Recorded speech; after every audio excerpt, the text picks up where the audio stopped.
Hey, Chris here at Ujoint. So I want to shoot this video before we set the body back down on this project we've been working on for a few weeks. A lot of guys keep asking me, what we're going to do now that the E series is out of production, and where a lot of others I think are going to abandon the E series, we're going to continue to build them until there are no more. We think that a lot of more restorations are going to be coming down the pipeline, especially on these 7.3s.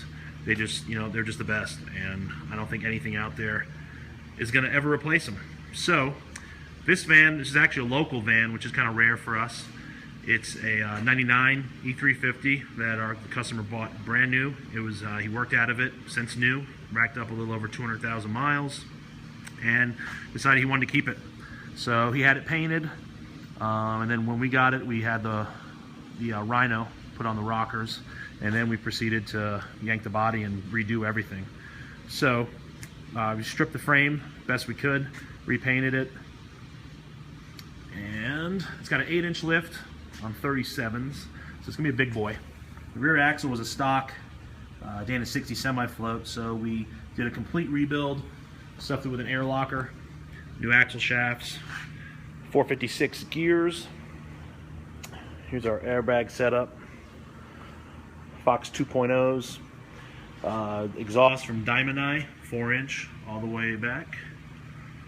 Here's our fuel tank, onboard air compressor. It's already mounted, fuel tank's wired up, plumbed. We redid the entire fuel system on this van and did a fuel bowl delete with, we moved the pump, got a big giant fuel filter on it now. I apologize for the light, it's not the greatest. 271 T-case, rebuilt 4R100, and the refreshed 7.3. So we offer a lot of options as far as what we do to these engines. This one we decided to leave the long block, and that's it. So we pulled the motor, replaced the oil pan, injectors, glow plugs, wiring harness, everything. So it's basically a completely refreshed 7.3, except for the long block. Here's a good view of our front dual shock tower, again with Fox 2.0s. Front axle is our Stage 2 Dana 60 with the RSC upgrade. Dynatrac diff cover. And what else? Here's our tranny cross member. All these wires are still hanging here and everything that has to be plumbed to the body. So we've got a lot of wiring, and then we're gonna have bumpers and lights and onboard air and all sorts of stuff that needs to go up there.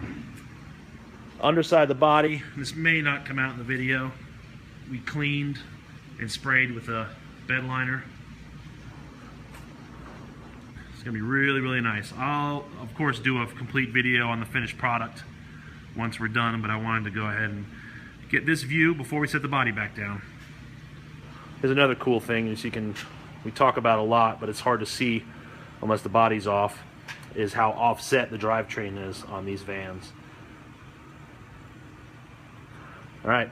Oh, we also relocated the underhood battery to the chassis to make room for the S-Pod. And that's all I can think of. Ujointoffroad.com. Thanks for watching.